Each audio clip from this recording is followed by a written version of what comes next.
আজকে সারা দেশকে তারা যে শাসন করেছে, তারা রাজাকার বলে, তারা এই দেশ বিরোধী বলে দেশের জনগণকে বিভক্ত করতে চেয়েছিল। কিন্তু সেই দেশের চেতনা, মুক্তিযুদ্ধ, প্রত্যেকটা অঙ্গীকার বাংলাদেশের মানুষকে ঐক্যবদ্ধ করেছে, স্বৈর শাসকের বিরুদ্ধে ঐক্যবদ্ধ করেছে, লুটপাটকারীদের বিরুদ্ধে ঐক্যবদ্ধ করেছে। তারই ভিত্তিতে গত 5ই আগস্ট যে অভ্যুত্থান হয়েছে সেটা ছাত্রদের বিজয়, ছাত্র জনতার বিজয়।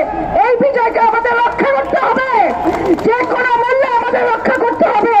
এই বিজয় যাতে কেউ চিন্তাই করতে না পারে সেটার ব্যাপারে আমাদের সতর্ক থাকতে হবে। বন্ধুরা, আপনারা জানেন শত শত ছাত্র জনতা শহীদ হয়েছে, তার এখন পর্যন্ত প্রকৃত সংখ্যা আমরা জানতে পারি নাই। আবু সাইদের মৃত্যু আমাদের চোখের সামনে আমরা দেখেছি, কিভাবে আবু সাইদকে গুলি করে হত্যা করা হয়েছে। শত শত ছাত্র জনতাকে গুলি করে হত্যা করা হয়েছে। ছাত্র ফেডারেশনের ঢাকা নগরের সাংগঠনিক সম্পাদক জুলফিকার শাকিলকে তারা রেহাই দেয় নাই। মিরপুরে 4ই আগস্ট জুলফিকারের মাথায় গুলি করে তাকে আজকে প্রাণ দিতে হচ্ছে। সংগ্রামী বন্ধুরা, এই শত শহীদের রক্তের বিনিময়ে যে আমরা বলছি নতুন ভাবে আমরা স্বাধীন হয়েছি, অনেককেই বলতে শুনছি যে 71 পরবর্তী সময় থেকে আজকে যারা নতুন করে আমরা স্বাধীন হলাম, নতুন করে আমরা মুক্তি পেলাম। বন্ধুরা, মুক্তি এত সহজ বিষয় নয়, স্বাধীন এত সহজ বিষয় নয়। আমরা স্বাধীনতার পথে হাঁটছি, মুক্তির পথে হাঁটছি। সেই মুক্তি যাতে আজকে কেউ খর্ব করতে না পারে সে বিষয়ে সতর্ক থাকতে হবে। আমরা স্বৈর শাসকের বিরুদ্ধে লড়াই করেছি।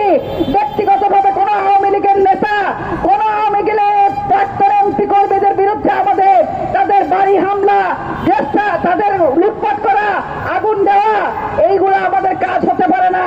এগুলো সুযোগ সন্ধানীরা করছে। এইসব বিষয়ে আমাদেরকে সতর্ক থাকতে হবে। আমাদের আন্দোলনকে একটা নেতিবাচক প্রভাব দেওয়ার জন্য, জনগণের আস্থা নষ্ট করার জন্য আজকে যারা এগুলো করছেন তাদেরকে সতর্ক থাকতে হবে। বাংলাদেশ হিন্দু মুসলমান সকল জাতিসত্তার সম্প্রীতির দেশ। এইখানে হিন্দু আক্রমণ করা হচ্ছে, হিন্দুদের উপরে নানাভাবে হয়রানি করার যে ভয় দেখানো হচ্ছে। আমরা যেখানেই দেখব জনগণের উপরে হামলা হচ্ছে, সেই এলাকায়, সেই পাড়ায়, সেই গ্রামে আমাদেরকে সেই সাধারণ মানুষকে নিয়ে আহ্বান করতে হবে যে এই সমস্ত লুটপাট, সহিংসতা আমাদের পথ নয়।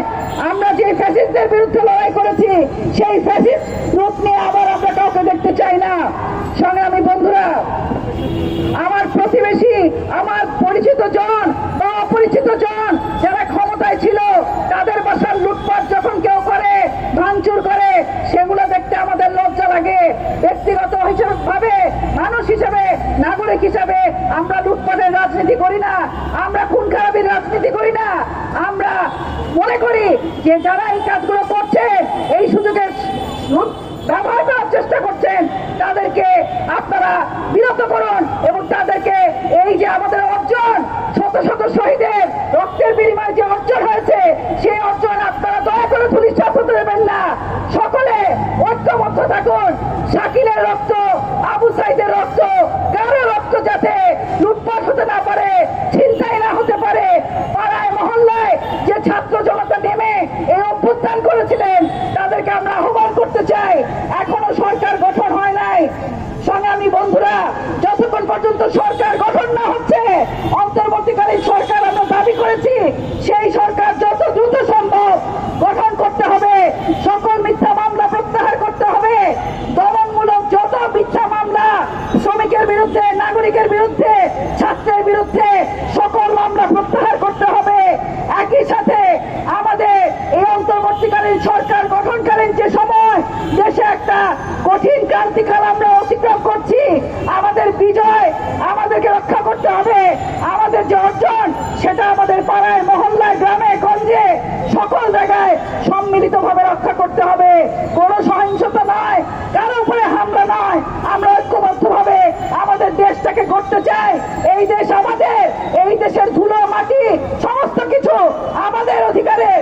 এইটার অধিকার কারো বাপের না, কারো ব্যক্তিগত সম্পত্তি না।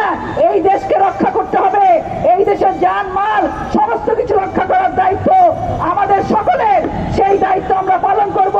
সেই সততা নিষ্ঠার সাথে এই দেশ গড়ার কাজে আপনারা সবাই পাশে থাকবেন, সবাই ঐক্যবদ্ধ থাকবেন, কাউকে কোনো সুযোগ নেওয়া থেকে বিরত রাখবেন, সেই আহ্বান করে আমি আবারও ছাত্র জনতাকে নাও সালাম জানিয়ে, ছাত্রদেরকে অভিনন্দন জানিয়ে, শহীদদের প্রতি শ্রদ্ধা জানিয়ে আমার বক্তব্য শেষ করছি।